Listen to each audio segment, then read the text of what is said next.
79절에 있는 말씀 한 절씩 서로 교독하겠습니다. 제가 먼저 67절을 읽겠습니다. 그 붙인 사가랴가 성령의 충만함을 받아 예언하여 이르되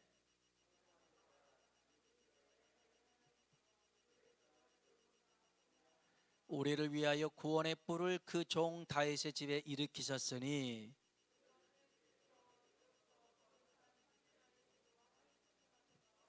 우리 원수에게서와 우리를 미워하는 모든 자의 손에서 구원하시는 일이라.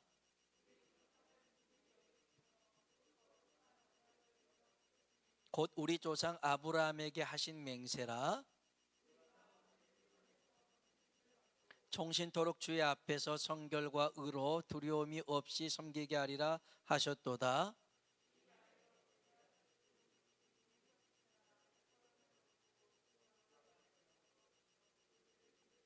주의 백성에게 그 제사함으로 말미암는 구원을 알게 하리니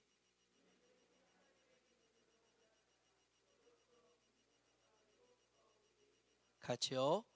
어둠과 죽음의 그늘에 앉은 자에게 비치고 우리 발을 평강의 길로 인도하시리로다 하니라. 아멘. 아멘. 우리 한번 서로 한번 인사할까요? 메리 크리스마스라고. 메리 크리스마스. 메리 크리스마스. 예. 성탄절이 가까이 다가왔습니다. 이제 이틀 3일만 있으면 성탄절인데요. 성탄절이 되면 우리는 성탄절에 관한 그런 이야기들, 또 성탄절에 등장한 인물들에 대해서 한 번쯤 이렇게 짚고 넘어가죠. 그래서 주연 배우로는 아기 예수님, 요셉, 마리아 이렇게 얘기를 많이 들었고요. 그 다음에 조연 배우로는 뭐 동방박사, 베들레헴 목자들, 또 가브리엘 천사, 그 다음에 말구유 뭐 이런 것들도 있습니다. 근데 오늘 우리가 살펴보려고 하는 사람은 사가랴라는 사람인데요. 이 사람은 제사장입니다. 이스라엘 사람들은 이름의 뜻이 굉장히 중요했어요. 이 사가랴라는 뜻은 여호와께서, 하나님께서 기억하신다. 하나님께서 기억하신다. 하나님이 여러분을 기억하시고 여러분의 삶을 기억하신 줄로 믿습니다. 이 사가랴는 제사장이었습니다. 아론의 후손이었고요. 아내 엘리사벳도 아론의 후손이었습니다. 다 이렇게 어찌 보면 신앙적인 믿음을 굉장히 깊었던 가정이었습니다. 근데 결혼했는데 이 두 사람이 나이가 많았음에도 불구하고 자식은 없었습니다. 우리 한번 성경 한번 볼까요? 누가복음 1장 7절입니다. 누가복음 1장 7절. 누가복음 1장 7절 같이 한번 읽어보겠습니다. 엘리사벳이 잉태를 못함으로 그들에게 자식이 없고 두 사람의 나이가 많더라. 아멘. 엘리사벳은 사가랴의 아내인데요, 잉태는 못했습니다. 자식이 없었죠. 두 사람의 나이가 많더라. 나이 많이 먹어서 결혼했다라는 게 아니고요, 결혼을 했는데 나이 많이 먹도록 자식이 없었다는 것입니다. 이 사가랴 엘리사벳은 자식이 없었어요. 이제 이 사가랴가 제사장으로서 성전에 들어가서 직무를 하게 됩니다. 6개월에 한 번 직무를 하는데 일주일 동안 성전에 들어가서 직무를 합니다. 그런데 이 순서가 있잖아요. 근데 이게 딱 그 6개월에 한 번인데 사가랴만 딱 있는 게 아니라 한 연하무 명 사람이 있어요. 그래서 이 한 연하무 명 사람 중에서 제비 뽑기 해서 한 사람만 성전 안에 들어갈 수 있는 거예요. 그래서 이 사가랴가 이제 성전에서 일할 차례가 됐는데 제비를 뽑아가지고 성전 안에 들어가서, 여기 이제 성전에 들어가면 이렇게 휘장이 있고요, 휘장 안쪽에는 지성소, 바깥쪽에는 성소 이렇게 불렀습니다. 지성소에는 언약궤가 있었고요, 이 성소에는 이제 등대가 있었고 진설병이 있었고 이 가운데에 분향단이 있습니다. 향단이 있어요. 이 분향단에서 향을 피우는데 제사장이 아침에 새 향을 피웁니다. 그리고 밤에 다 됐을 때 또다시 향을 피웁니다. 이 일을 하는 것이 제사장의 임무 중에 하나였습니다. 그런데 이 사가랴가 이 향단에서 분향단에서 향을 피울 때에 어떤 일이 있냐면 11절 한번 보십시오. 자, 11절 누가복음 1장 11절입니다. 읽어볼까요? 주의 사자가 그에게 나타나 향단 우편에 선지라. 아멘. 향단을 피우고 있는데 주의 사사 천사예요. 나중에 보면 가브리엘입니다. 이 천사가 옆에 떡하니 나타났어요. 천사가 향단 옆에 있었다는 것입니다. 이것을 요한계시록 5장 8절은 이렇게 얘기합니다. 향이 가득한 금대접을 가졌으니 이 향은 성도의 기도들이라. 성전에서 피우는 향이 그냥 향이 아니라 하나님 앞에 기도하는 우리의 목소리라는 것입니다. 그래서요, 아까 얘기했지만 앞에 언약궤는 하나님을 상징하고요, 그 다음에 이쪽 왼쪽에 있는 진설병은 예수님을 상징하고요, 그 다음에 등대는 성령님을 상징합니다. 그러면 성부, 성자, 성령 하나님 가운데에 뭐가 있어요? 분향단이 있어요. 우리의 기도가 있는 거예요. 그 기도를 하나님이 들으시는데, 요한계시록 8장 3절 4절에 보면 또 다른 천사가 와서 제단 곁에 서서 금향로를 가지고 많은 향을 받았으니, 천사가 이 분향단 옆에서 금향로를 가지고 담고 있대요. 뭘 담아요? 우리들의 기도를 담고 있더라는 것입니다. 담아요. 그래가지고 이 기도가 차잖아요. 이는 모든 성도의 기도와 합하여 보좌 앞 금제단에 드리고자 함이라. 하나님의 보좌 앞에 이 천사가 이 기도의 양을 받아서 하나님 앞에 붓도라는 것입니다. 그래서 향연이 성도의 기도와 함께 천사의 손으로부터 하나님 앞으로 올라가는지라. 천사는요, 지금도 우리의 기도를 담아서 하나님 앞에 올리려고 기다린 줄로 믿습니다. 여러분, 천사를 매번 빈 그릇으로 하나님 앞에 올라가면 안 돼요. 우리의 기도를 담아서 올라가게 해야 될 줄로 믿습니다. 우리 때문에 우리 천사가 혼날 수 있어요. 야, 너는 맨날 빈 그릇으로 오냐, 뭐 좀 담아와라, 그럴 수 있단 말이에요. 그러면 괜히 우리 때문에 천사 혼내키지 말고 열심히 기도를 담아서 하나님 앞에 올려드릴 수 있길 주의 이름으로 축복합니다.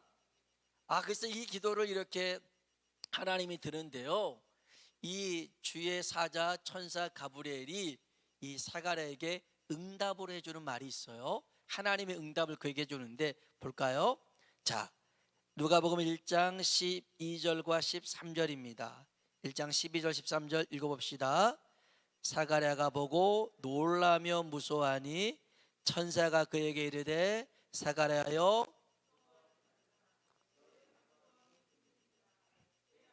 엘리사벳이 내게 아들을 낳아주리니 그 이름을 요한이라 하라. 아멘. 아멘. 한번 따라 합시다. 너의 간구가, 다시요, 너의 간구함이 들린지라. 아멘.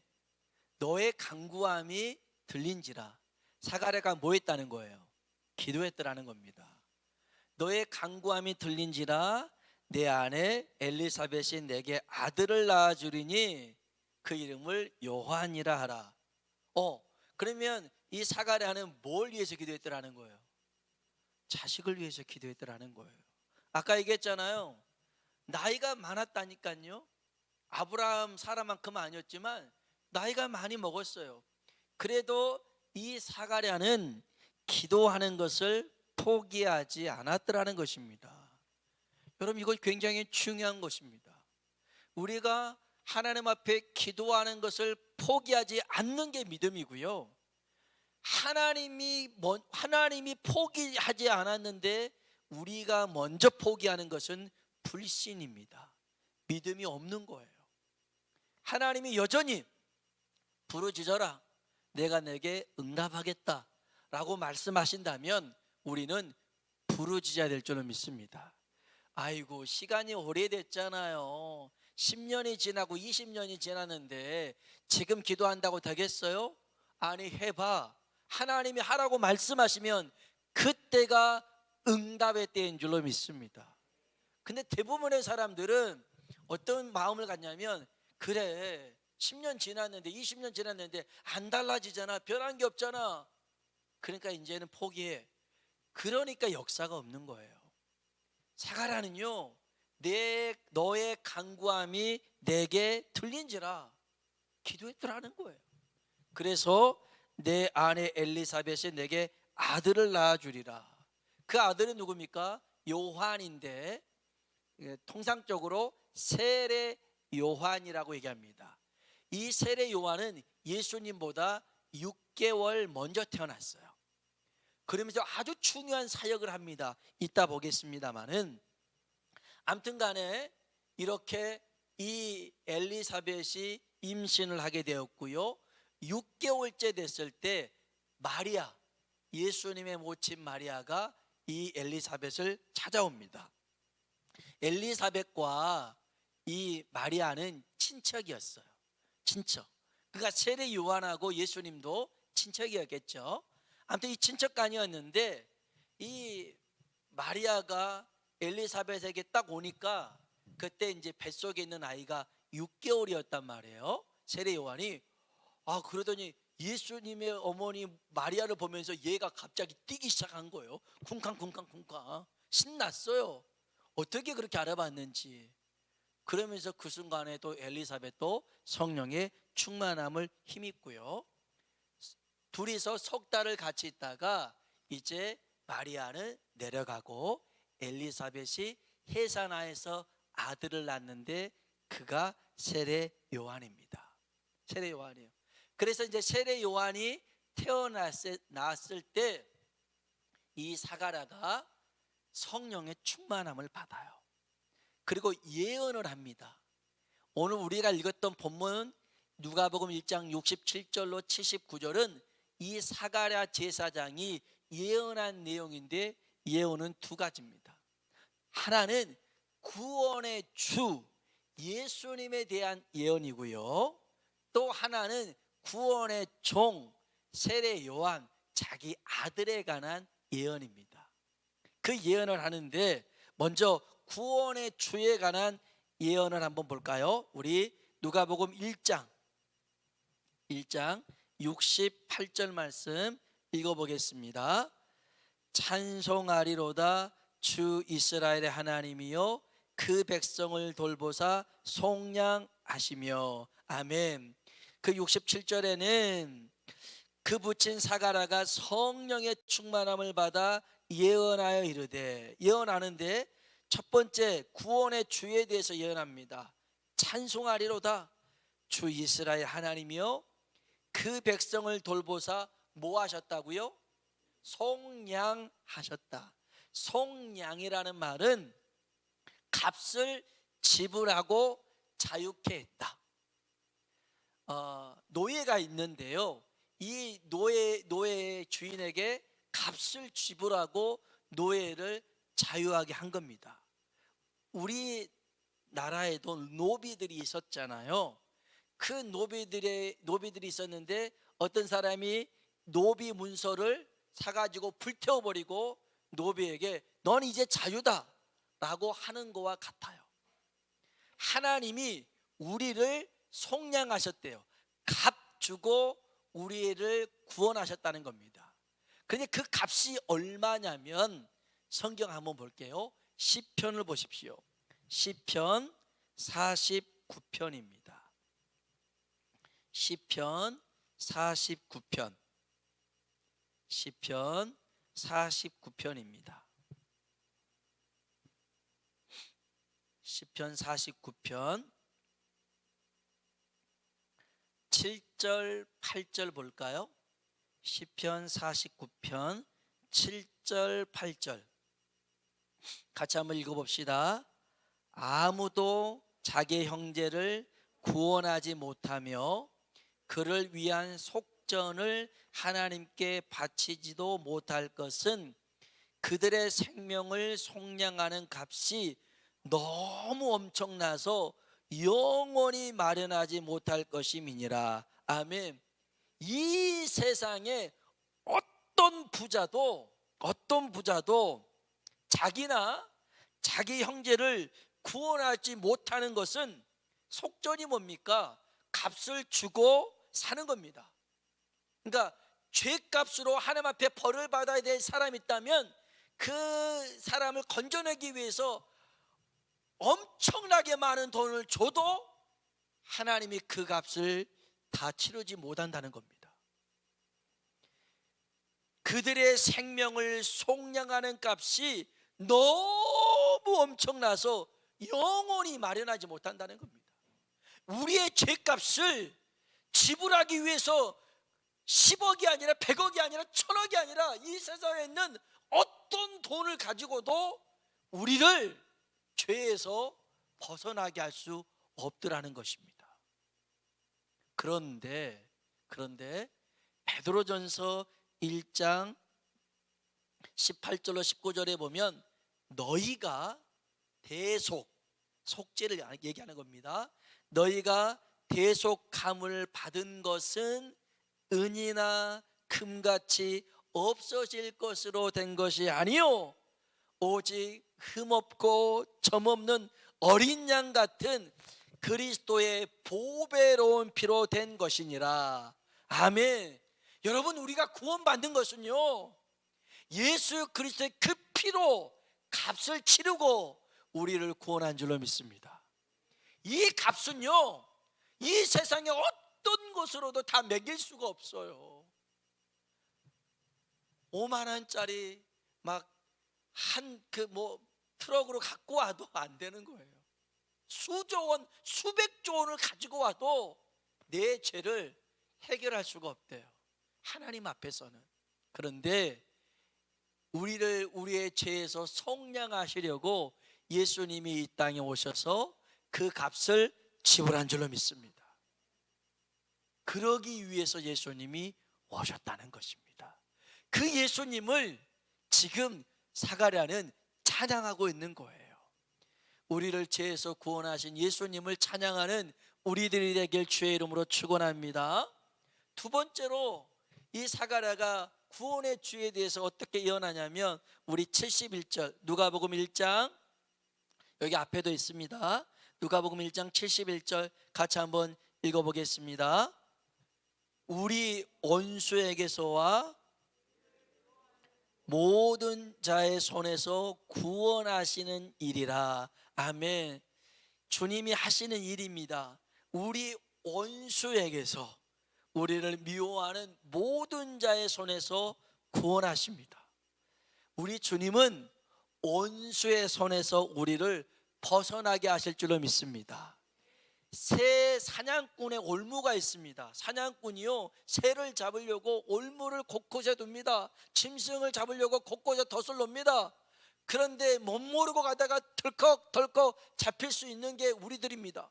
원수 마귀가요 얼마나 많은 것을 가지고 이 세상에 있는 물질을 가지고 정욕을 가지고 명예를 가지고 또 쾌락을 가지고 우리를 넘어뜨리려고 숱하게 올무를 놓습니다. 덫을 놓습니다.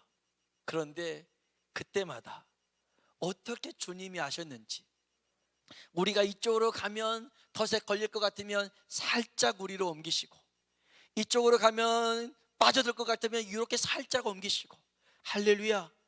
주님께서 우리를 이렇게 저렇게 인도해서 이렇게 우리가 살아가고 있는 줄로 믿습니다. 사실 우리가 그렇게 지혜롭지 못해요. 청명하지 못합니다.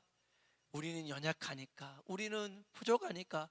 그런데 그런 우리를 아시고 내가 사망의 음침한 골짜기를 다닐지라도 해를 두려워하지 않을 것은 주께서 나와 함께 하십니다. 우리 인생이요 사망의 음침한 골짜기가 얼마나 가까이 있는 줄 아십니까? 다윗이 그런 고백을 합니다. 하도 사울 왕이 자기를 죽이려고 하니까 그 정말 믿음의 형 같이 고백했던 요나단에게 사망과 생명이 한 걸음이라고 그래요. 한 걸음 내밀면, 잘못 내밀면 죽을 것 같고 한 걸음 뒤로 가면 살 것 같은 이런 살얼음판을 걷고 있는 게 다윗이었어요. 그런데 하나님이 그를 붙드십니다. 속사계로 겉사계로 품어 안으십니다. 아무리 사울이 이 다윗을 죽이려고 해도요, 하나님이 숨기시니까 찾아내질 못합니다. 죽일 수가 없습니다. 온수 마귀가요, 우는 사자들처럼 우리들에게 달려들어도 우리 주님께서 우리를 지키시고 보호하시고 그 모든 손에서 벗어나게 하실 줄로 믿습니다. 그렇게 하시려고 오시는 이 구원의 주를 사가랴는 노래합니다. 그리고 세 번째로는 75절 볼까요? 75절 읽어보겠습니다. 정신토록 주의 앞에서 성결과 의로 두려움이 없이 섬기게 하리라 하셨더라. 아멘. 정신토록이 뭡니까? 영원토록 하나님 앞에서 성결과 의로움, 성결을 함으로 의로움으로 하나님을 섬기도록 하신다는 겁니다. 하나님이 우리에게 두려우신 분이 아니라는 겁니다. 지난 주일에도 얘기했지만 우리는 하나님 앞에 나아갈 때 우리는 종으로서, 노예로서 무서움을 가지고 나아가는 게 아니라 하나님의 자녀로서 당당하게 나아가는 줄로 믿습니다. 당당하게 나아갑니다. 나아가요. 그렇기 때문에 여기 보면 두려움 없이, 두려움 없다라는 말은 달리 말하면 기쁨으로, 감사함으로, 사랑함으로 하나님을 섬기게 된다라는 것입니다. 주님은 우리를 자녀 삼아서 하나님을 아버지로 섬기도록 이 땅에 오신 줄로 믿습니다. 놀라운 것은 이 사가랴는 성령의 충만함을 힘입어서 예수님이 이렇게 하실 것을 알고 예언한 겁니다. 정말 우리도 이제 이 성탄을 이렇게 이런 일들로 오신 예수님을 우리도 찬양하며 살아가길 주의 이름으로 축복합니다. 그러면 두 번째로 이 사가랴가 예언했던 것은 첫 번째가 구원의 주 예수님에 관한 것이었다면 두 번째는 구원의 종 세례 요한에 관한 건데요. 76절 보십시오. 76절에 이 아이여라고 하는 것은 세례 요한, 자기 아들을 두고 하는 말입니다. 자, 76절부터 79절 읽어보겠습니다. 이 아이여, 내가 지극히 높으신 이의 선지자라 일컬음을 받고 앞에 앞서가서 그 길을 준비하여 주의 백성에게 그 제사함으로 말미암는 구원을 알게 하리니 이는 우리 하나님의 국률로 인함이라.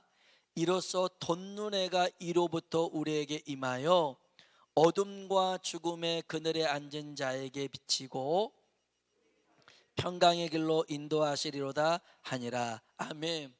오늘 이번 성탄절에 돋눈해가 이로부터 우리에게 임해서 이 해는 생명의 해고 생명의 빛인 줄로 믿습니다. 어둠과 죽음의 그림자가 그늘이 떠나가길 주의 이름으로 축원합니다.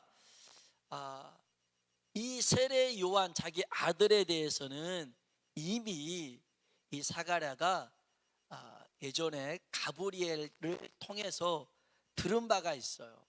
이 세례 요한은 내 아들은 장차 이렇게 성장해서 그 일을 할 거야 라고 했는데 성경 한번 보겠습니다. 누가복음 1장 14절부터 17절 보겠습니다.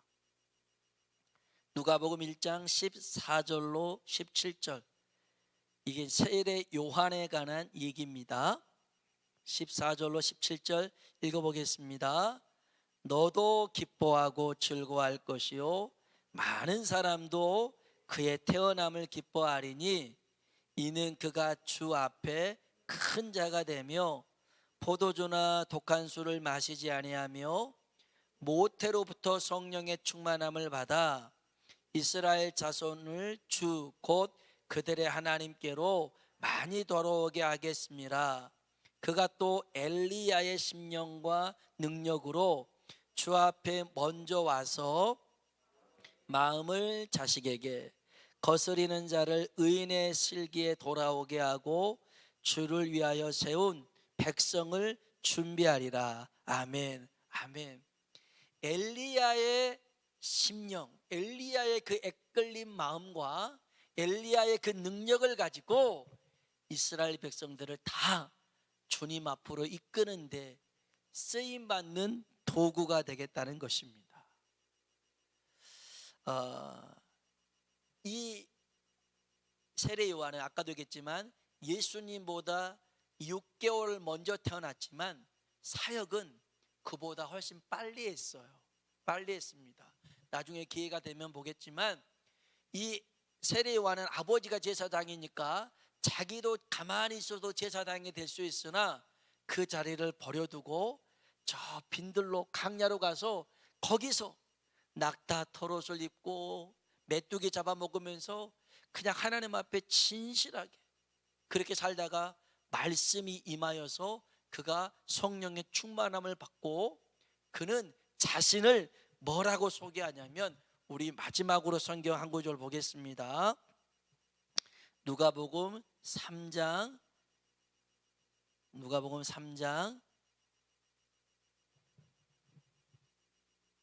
먼저 2절을 보면 안나스와 가야바가 대제사장으로 있을 때에 하나님의 말씀이 빈들에서 사가랴의 아들 요한에게 임한지라.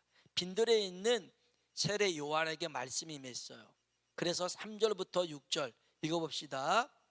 요한이 요단강 부근 각처에 와서 제3을 받게 하는 회개의 세례를 전파하니 선지자 이사야의 책에 쓴 바 광야에서 외치는 자의 소리가 있어 이르되 너희는 주의 길을 준비하라. 그의 오실 길을 곧게 하라. 모든 골짜기가 메워지고 모든 산과 작은 산이 낮아지고 굽은 곳이 곧아지고 험한 길이 평탄해질 것이요 모든 육체가 하나님의 구원하심을 보리라. 아멘. 4절에 보면요 선지자 이사야의 책에 쓴 바 광야에서 외치는 자의 소리가 있어. 세례 요한은 자기를 그렇게 얘기했어요. 사람들이 세례 요한에게 몰려들어서 세례를 받고 회개하고 막 그러니까 야 세례 요한이 우리가 기다렸던 메시아인가 보다 그렇게 착각하기 시작했어요. 그리고 세례 요한을 이렇게 높이기 시작했어요. 무슨 소리냐? 나는 그리스도가 아니다. 나는 내 뒤에 오시는 그분 신발끈도 묶지 못하는 그런 존재다. 나는 광야에서 외치는 자의 소리에 불과하다. 여러분 말이라고 하는 건 금방 말하고 없어져 버리잖아요. 없어져 버립니다. 세례 요한은요 자기가 잠깐 있다가 없어지는, 자기가 돋보이는 게 아니라 예수님이 나타나야 된다라는 것을 분명하게 알고 있었어요. 그래서 선을 넘지 않아요. 자기는 종이고 예수님이 주라는 것, 자기는 오는 길을 예비하는 자고 진짜 주인공은 예수님이라는 겁니다. 그걸 알았어요. 그래서 세례 요한은 교만하지 않습니다. 더 놀라운 사실은 사가랴가 이 예언을 한 겁니다.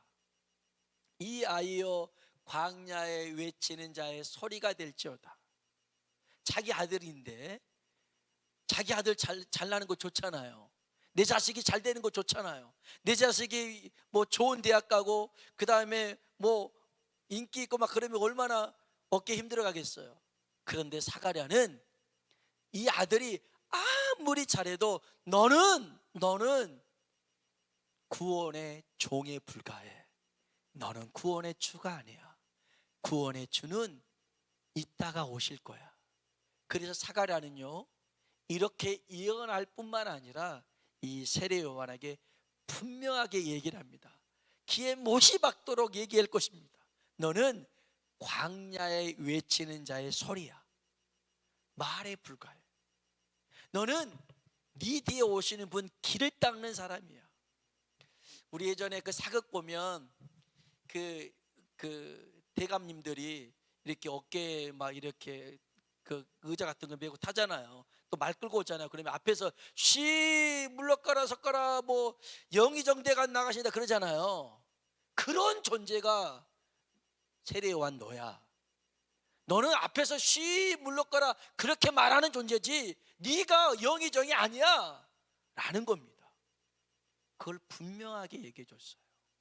그래서 세례 요한은 그렇게 그 사역을 감당합니다. 오늘 저와 여러분이요 이 성탄절을 앞에 두고 구원의 주 대신 예수 그리스도를 이제 우리가 구원의 종된 우리가 앞서서 이 예수님을 우리가 준비하고 맞이하고 찬양할 수 있는 우리가 되길 주의 이름으로 축원합니다. 그래서 성탄절은 내가 주인공이 아닙니다. 성탄절은 예수님이 주인공이신데 그분이 우리의 죄를 속량하러 오셨고 할렐루야. 이것보다 더 큰 은혜가 어디 있습니까? 그분이 우리를 원수의 손에서 벗어나게 하시고 그분이 우리와 영원토록 함께 하시려고 오신 줄로 믿습니다. 이 주님을 기쁨으로 찬양하는 우리 모두가 되길 주의 이름으로 축원합니다. 우리 같이 한번 찬양을 부르시겠습니다.